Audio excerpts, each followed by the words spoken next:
Another video here from Stanley Park by the Tokyo Real Estate Man. Tokyo Real Estate Man in Stanley Park, Vancouver, yes. And today's video is a supplemental video to former Fist video. And recently there's been it's been a sort of hot topic in the social media money or investment space, which is the topic of the great taking. And I've been aware of, now recently this guy came out with this book proposing that, the dangers of debt, and what's happening right now is this jump in interest rates and everything. I guess is a move by the banking cartel. Call it the banking cartel, call it the crown. Dean Henderson calls it the Nephilim crown. There's different load of views of it. Some people call it the Illuminati, or I just call it the banking power gang. And I think the great taking, this move to jump up the interest rates, is just a move to basically turn the screws on the middle class and go for their assets. Well, according to this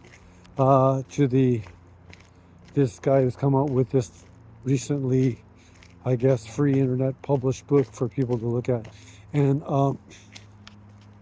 I've been sort of aware of the idea of the great taking for about 10 years now.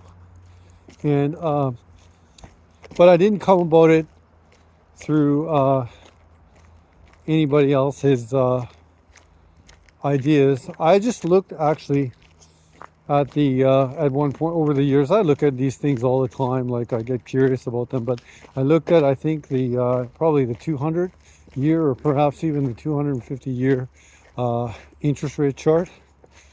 And just looking at that chart, I could tell that the interest rates and where they were at that point in time in relation to the 250 year sort of chart, were in a downward trend going lower. So I knew at one point that it couldn't keep, like we've gone through the last 10 years where it went down to basically minus in some cases, or like I have the one loan in Tokyo that I mentioned before on other videos here, the 1.1% 35-year flat. And that's the reason I signed into it at one point, because I had looked at the 250 year chart, and I knew that at one point, I didn't know when, but I knew that the odds were that I always, obviously because I was at the low end, so I'd better lock in. And then I guess I wouldn't say that at that point in time I was aware of the great taking. I was probably just aware of the position of the interest rates in relation to their 250 year time period. But then over the next 10 years, I sort of thought about it more and more, particularly after the bailouts of 2008, because I think that it's my opinion. My buddy Andre in Tokyo has got a different opinion. He thinks that the banks need to be saved. I was kind of the opinion that we could have easily made new banks, because banks really don't do anything. They're just a paperwork monster. So that we should have bankrupted them.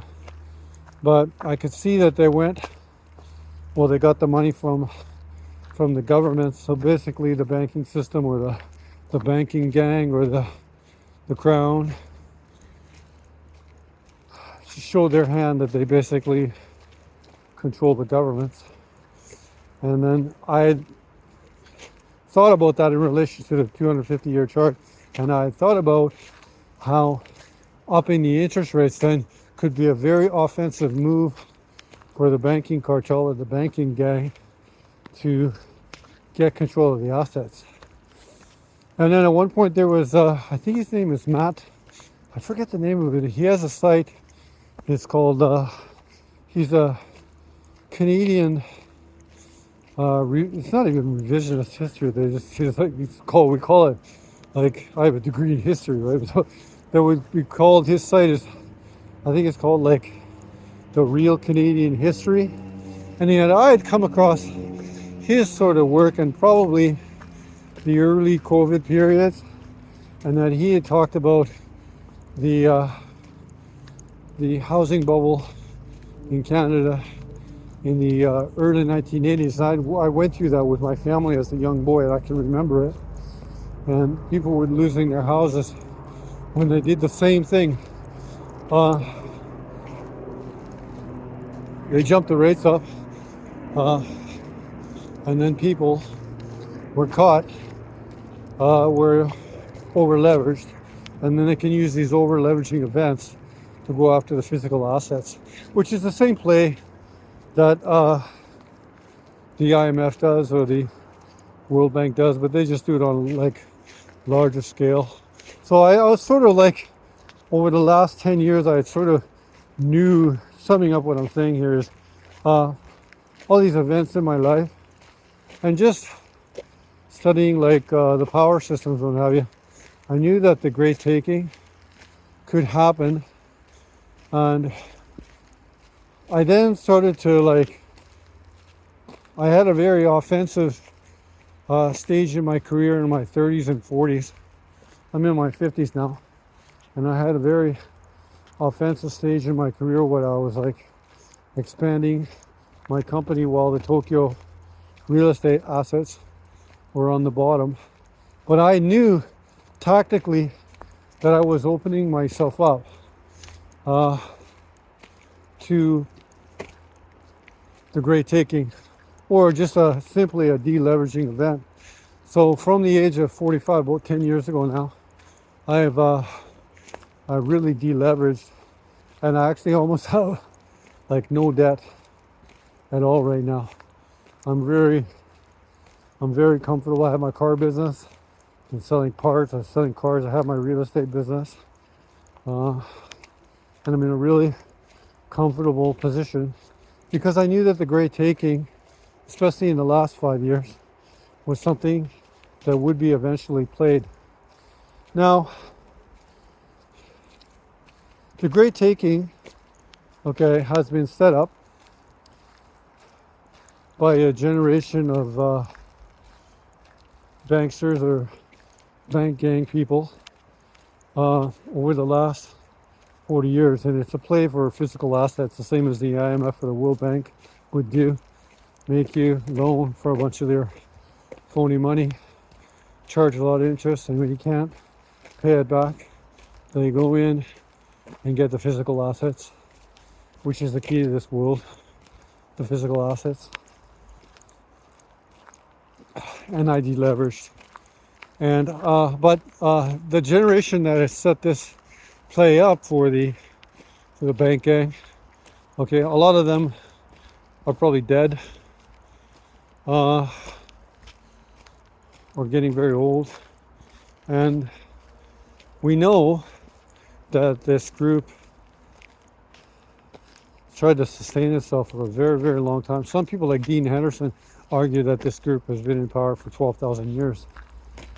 There's different interpretations. You have to come and to terms with whatever interpretation you want of the banking gang.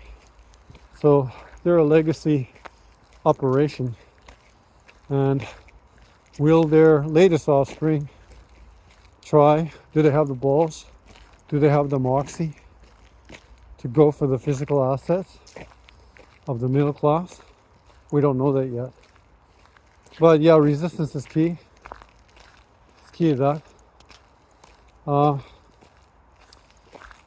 What is my opinion? Are they going to go for the... I think they're going to go for it. Yeah, well, you have to. I've always been a person that's sort of... I've never ever traded one way. I always... There's that movie, Captain Kirk. I think it's called like Search for Spock or something like that. Not Search for Spock, the Wrath of Khan. And then Captain Kirk, he rigs his test in the maneuver because he doesn't believe in the what is it, the one-way out solution. He always looks for alternatives, and that's kind of the way I gone through. I don't like take one side. I always am aware, like for example, when I was leveraging up all those years, I was very aware of it, and I knew at one point I'd have to counterbalance it. So but I think right now that they're going to play for the great taking, and the 250 year chart, the interest rates now are probably underneath the average level. So they're going to try to notch it up and see how much they can play for people's assets over the next 5 years. So you see a lot of hopium come from the real estate community because they had such a great run, and they're probably the most levered group because they just tend to be an offensive. They're just not offensive in terms of their personalities, but they're just like they're a very offensive minded, risk taking group, the people in real estate sales, and they're likely the most levered up at this point in time because they're making the most money, and they had the sort of inside roads to purchasing real estate the last 5 years in the final stages of the bubble. But it's all coming apart right now, and you hear the real estate agents with their hopium that interest rates are going to come down, but yeah, my guess is they're not, and they're going to play us. They're going to play us, and they're going to go for the great taking. So if you can deleverage in any way you can, just deleverage. And if they're unsuccessful with the great play, like the great taking, you'll be fine. But maybe some people don't have enough. There's not enough juice left in their real estate move that they can make it work. Yeah, I don't know how it's going to swing out, but that's just a little bit of my understanding of the great taking. As I said at the beginning, I carry on. I just really am a chatty person. I enjoy to make these videos like this, and I feel like I'm talking to people when I'm doing this, and I really just enjoy it. So thanks for taking the time, if you actually made it to the end of this video with my understanding of the great taking. And I think it historically always been a play by the power group to unseed especially the working class, because that's where their greatest competition comes from, the creativity of the working class, and their it just inspire me, the working class, with their drive to make it work, raise a family. And yeah, that's where the world I come from. So okay, another video here about the Tokyo real estate man, signing up from Stanley Park. It's been a beautiful day. Thank you again.